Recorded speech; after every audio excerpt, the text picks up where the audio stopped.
Olá, queridos! Juntos mais uma vez para mais um estudo da lição e hoje nós vamos falar sobre Aliança Parte 2. Porém, antes de avançarmos, quero convidar você a orar comigo neste momento. Falemos com Deus.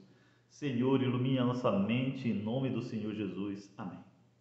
Muito bem, vimos ali em Gênesis 8, versículo 20, o momento em que Noé e sua família saem da arca e oferecem ali animais limpos em sacrifício ao Senhor. Edifica um altar, e então é oferecido ali uma oferta sobre o altar ao nosso Deus.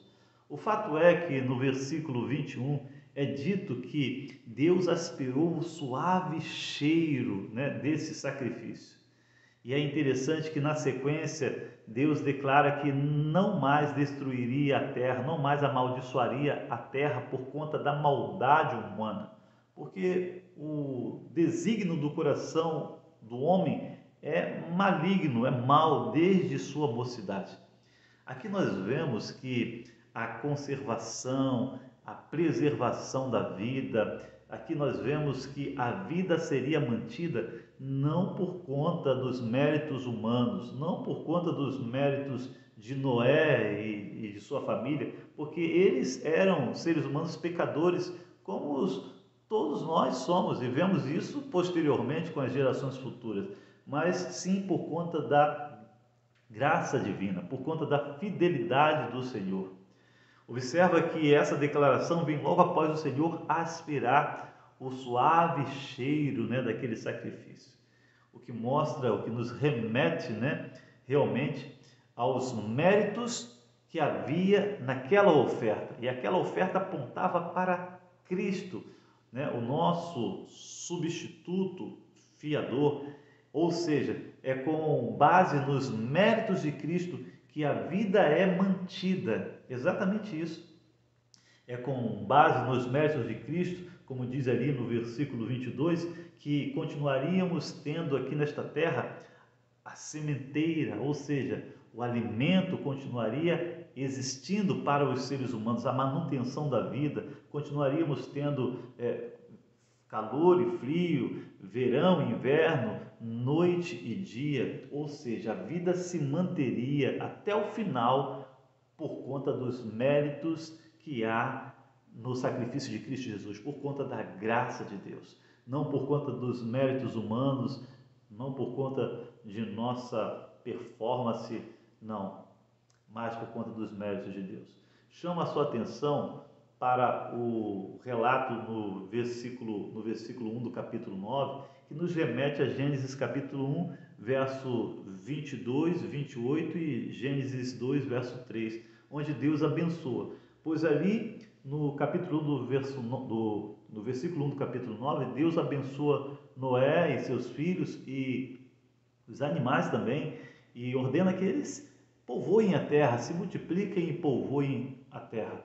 O mesmo acontece ali quando Deus, logo após criar os animais, os seres humanos, no verso 22, Deus ordena os animais para serem fecundos e multiplicarem, encher a terra, o que ocorre também com o ser humano no verso 28. E no verso 3 do capítulo 2, Deus, ele mais uma vez abençoa, assim como abençoou no verso 22 os animais, no verso 28 o ser humano, e deu essa ordem para multiplicar e encher a terra. No versículo 3 do capítulo 2, Deus, ele abençoa o sábado, por causa do ser humano, como nós já falamos aqui. É interessante que nós vemos ali nitidamente, após enxergar todas essas nuances no texto, esse paralelismo entre a criação e o dilúvio, isso fica nítido. Por exemplo, no capítulo 9, verso 1 a 7, nós vemos um paralelo com o sexto dia. Por quê? Porque encontramos ali Deus abençoando no versículo 1 e dando ordem para multiplicar. Vemos uma nova ordem no relacionamento entre o ser humano e os animais, pois uma relação de medo é estabelecido. Vemos ali agora Deus estabelecendo uma nova dieta, porque mudou o ambiente e mudou também a dieta. Antes a dieta era com base às verduras, legumes, cereais, vegetais. Agora Deus dá ao homem, devido às circunstâncias por conta do dilúvio, a condição de também poder se alimentar de carne, no caso animais limpos, é claro, mas costumo dizer que era uma medida provisória. O ser humano deveria depois voltar ao plano original. E aí nós vemos também uma advertência nos versos 5 a 7, para que o homem não comesse a carne com o sangue, porque o sangue, a vida da carne está no sangue e o sangue pertence a Deus. E também para que o homem não derramasse o sangue dos seus semelhantes.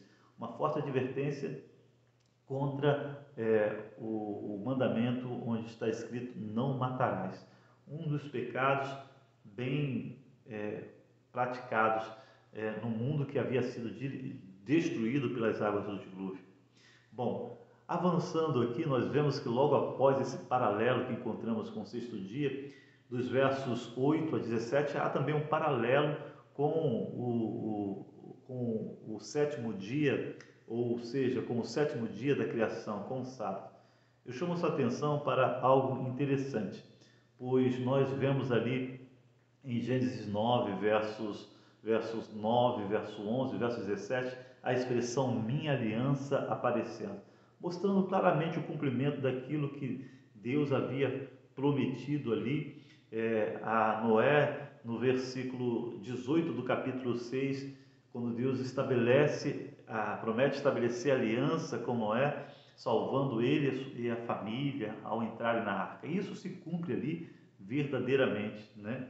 Deus, então, ele frisa ali, mostrando o clímax desse momento, né? 3 vezes aparece a expressão minha aliança.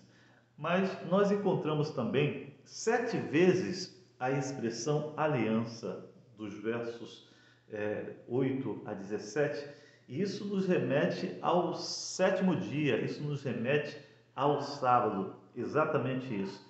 E falando um pouquinho a respeito do paralelo que existe entre o sábado da criação e a aliança que Deus estabeleceu com Noé, né? Nós vemos ali como o sábado como um sinal. Êxodo 31, verso 12 a 17, mostra que o sábado era um sinal entre Deus e o seu povo, para que o povo soubesse que Ele, o Senhor, é o Deus que o santifica. E nós vemos também ali a aliança de Deus estabelecida com Noé, com sua família, com a humanidade. A aliança teria como sinal o arco-íris, o arco de sua aliança, né? O arco de Deus seria posto no céu. Interessante que, assim como o sábado ele nos remetia à criação, o arco-íris seria um sinal que iria sempre nos remeter à lembrança de que Deus não mais destruiria a terra com as águas do dilúvio. Assim como o sábado ele é universal, também o arco-íris ele é universal. Ele aparece para todos, como o sábado também aparece. Muito interessante esse paralelo que nós podemos enxergar entre a aliança de Deus com o ser humano. No sábado, como memorial da criação, e no arco-íris, como uma lembrança de que Deus cumpriria com sua promessa e nunca mais destruiria o mundo com um dilúvio. Bom, dessa forma nós podemos sempre confiar nas promessas e na graça do nosso Deus. Que Deus te abençoe, um forte abraço e até a próxima.